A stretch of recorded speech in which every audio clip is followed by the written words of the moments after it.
This is the Big O Show. This is the Big O Show. Feeling, baby? Feeling good? Yes, brother. It's Friday. Weekend is here. I'm getting ready to fly to Charlotte on Monday. So practice right around the corner. All those things are going on, man. I'm doing good. How are you? Well, you have Bojangles in the morning when you go there, because I did that once when I went to the ACC media days. Is it still at that beautiful golf course? What's the name of it? That historic one? No, it's at the Westin in Charlotte, downtown Charlotte. So Okay. What was the yeah. name of that golf course, bro? That's really expensive that rich people go to. Yeah, I can't. I don't remember the name of it. It's But so I know what you're nice that talking about. I Yes. bought a shirt. I bought like a polo shirt because I said, Yeah. let me buy a shirt because this is a place that I can't afford. I'll never Right. be. I'll never come back here unless I'm coming again to an ACC. But what the hell is the name of that damn golf course? I forgot the name of it. I never got to go when it was there. I know Susan when I was working at the Miami Herald with Susan Miller Degnan, she won every year and but yes, it was a nice. I saw the photos. I know exactly what you're talking about. I just don't remember, Except for the hotel on the property, it is still from 1950. The damn hotel. Well, that's why they moved to the Westin in Charlotte because that hotel is beautiful. Yeah, exactly. It's modern, right? Exactly. Yeah. So, Pinecrest, right? Pine Hill, Pinehurst, I think is what it was. Pinehurst. Yep, That's Pinehurst. it. Pinehurst. There's a lot of useless information in that brain of mine. It just takes me a while to get out. Well, so what is Manny Navarro's agenda on ACC week? Well, obviously, from a national perspective, the big story now is this whole Northwestern mess, right? And Northwestern, of course, part of the Big Ten. But Jim Phillips, who's the ACC commissioner, was at Northwestern for a very long time as the school's athletic director before he came to the ACC. So that's an underlying story here in the background. There's been some accusations. Obviously, I know he's involved in a couple of legal suits. He's been named in them anyway, as far as against Northwestern and all this hazing incidents that happened there. So that'll be a storyline for me to cover. But really, I go there to just talk to as many people as possible from the conference, have an opportunity to talk to the coaches, to some of the players, and just ask about the Canes, what they really think of them, what they think of the talent, and get ready for the season, man. To get this thing rolling, it's a good opportunity to just talk to a lot of people behind the scenes. Yeah, and listen, the hazing thing. I was going to ask you about that. What do you know anything specifically that Mario's doing to make sure? It's something that we've never heard of at the University of Miami. Even in the 80s or the 90s, we kind of never heard about any kind of hazing or anything. So I'm sure there was some kind of jokes or anything going around. You get a bunch of guys, together. Oh yeah. Stupid shit's going to happen because that's what we do. We're stupid. We do stupid things. You know what I mean? It's like yesterday. I'm laughing at the people that are like, oh, how does Jordan Addison go 140 miles an hour? And I'm like, he's 20, he's rich, and he just got a Lamborghini. I got to tell you, when I'm 20 and I'm rich and I got a Lamborghini, he wasn't drunk. He was straight. You know what? Something tells me I might be a little guilty of trying to see. I mean, why do you buy a Lamborghini? To not punch it every once in a while? Come on, dude. You know what I mean? Yeah. Well, we're all guilty. We do stupid things. So I'm wondering, what does Mario do to make sure they're not doing those stupid things? Yeah, I mean, I think that's going to be certainly a topic of conversation at the ACC. Something I'd like to ask Mario. Right? I know from talking to some old school Canes, they would have fun in the locker room, certainly tying guys up to their locker with tape and doing silly things like that. What happened at Northwestern with some of this, naked pull-ups and stuff that they'd make these guys do, and all, some of it's pretty grotesque. And I've written stories in the past. Actually, one of this award here that I won from the Associated Press was for a story I did on a local high school hazing incident here in Miami. So I've seen what it's like. I've seen what it can do to people. I don't know that I've never heard of Miami getting to those kind of levels. I think certainly there was probably some fun type stuff that happened. Of course. But we'll see. It'd be interesting to ask Mario that question and to see what he does to sort of create a healthy environment where this kind of stuff doesn't happen. Unfortunately, though, I'm sure what happened at Northwestern has happened at other places. Oh, for sure. No, And that's why I would imagine that every head coach now has got to be, hey guys, what are we doing to make sure that none of this shit is going on here? Because we can't have any of this go on because there are no excuses. yeah, If you're the head coach of a program, I'm sorry, dude, it's going to fall on you, and you're going to have to lay on that sword if it's going on because it's your job to make sure that nobody is going through that kind of personal hell. It's enough that they got to go through your practices and your berating and all. That's the hell that they normally are supposed to go through. You know what I'm saying? right. Hell is going through film the next day, or and he rewinds over your mistake over and over again in front of 100 kids. That's the torture that you should suffer because that's normal. But the other stuff that's just sick.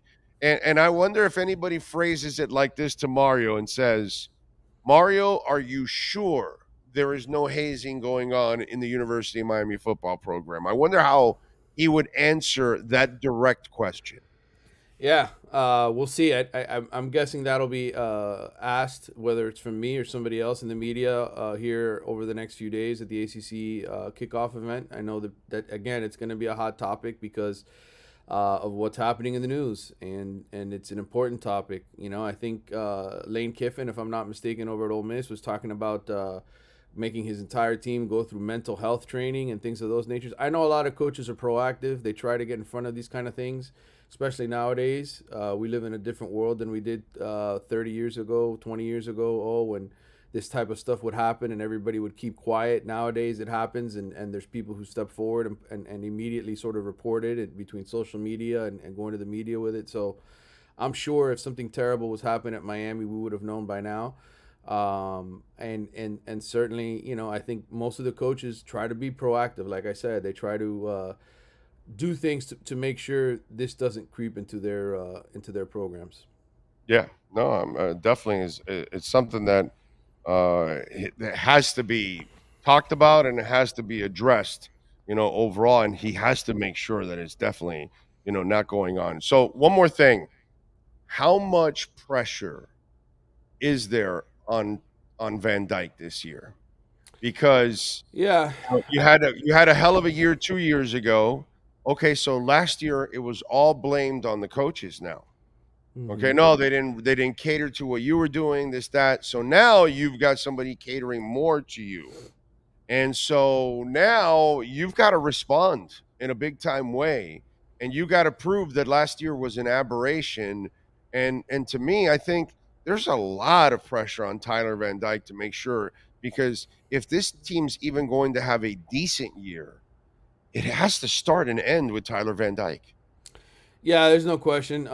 You know, the pressure's always on the quarterback. And I think Tyler felt that pressure last year when the offense was struggling, and certainly he felt the responsibility. Right? He didn't want them to suck as bad as they did. He hated that. He hated every second of last season when they were losing games, and then to get hurt in the middle of it and not be able to do anything about it, that killed him. So there's no doubt in my mind, Tyler Van Dyke's priorities and thoughts are all in the right place. He knows what an important year this is for him from a draft pick perspective. There's an opportunity to go out there if he can recapture the magic of those 6 games that he had in 2021 and have an entire season like that. I would imagine that there would be a lot of NFL teams interested in taking a quarterback like Tyler Van Dyke. And so for him, every motivation is there to play well this year. Every motivation is there to be the kind of leader and quarterback he wants to be. There are no excuses anymore. He's going to have the freedom to make changes at the line of scrimmage, to audible, to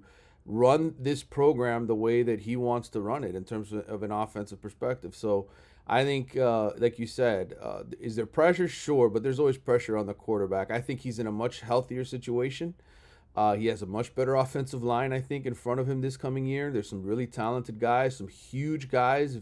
I mean, that's going to be the number one thing you're going to talk about, when you see the video and the photos from the first practice on August 1st. First thing you're going to tell me is, holy cow, when did Mario go out and get all these dudes? Because the size difference is overwhelming. And when they're all together and they're healthy, and we didn't see them in the spring game, some of those guys were out, they sat out. But when you see this offensive line and you see some of the new weapons that Tyler has to throw to on the outside, some speed that they went up and got, I think you're going to be impressed with this Miami offense. I think they're going to be much better. For me, it all starts on defense. Can this defense get back to playing the way that it used to? Can they be aggressive? Can they create turnovers? Can they do the things that they need to do to keep Miami's offense in the game? And I think if they do that, then this could be a good season, a very good season. If they're average, like I think they're going to be, then I think this team is probably going to be average. So I'm not worried about Tyler Van Dyke, though. I think this offense is going to do well. But he better be the one that excels. That's for sure. He better have a hell of a year. All right, what are you working on in the Athletics so folks can check you out, my friend? Yeah, I referenced this in my podcast that I put out yesterday. And I mentioned this to you on Tuesday, that story about Miami and the history with the SEC.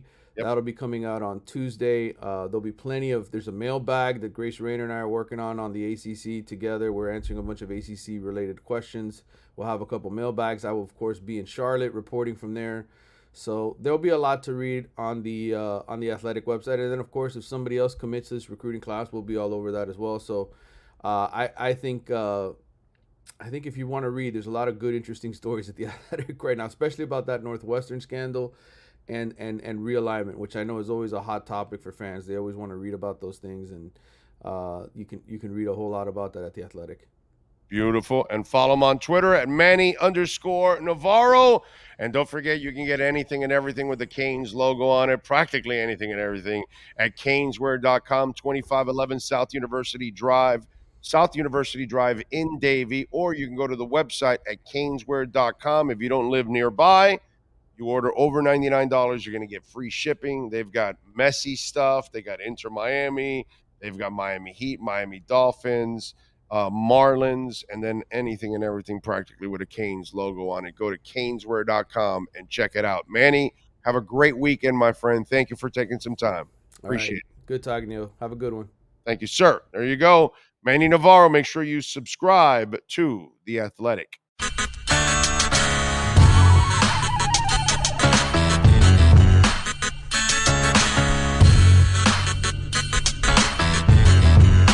This is the Big O Show.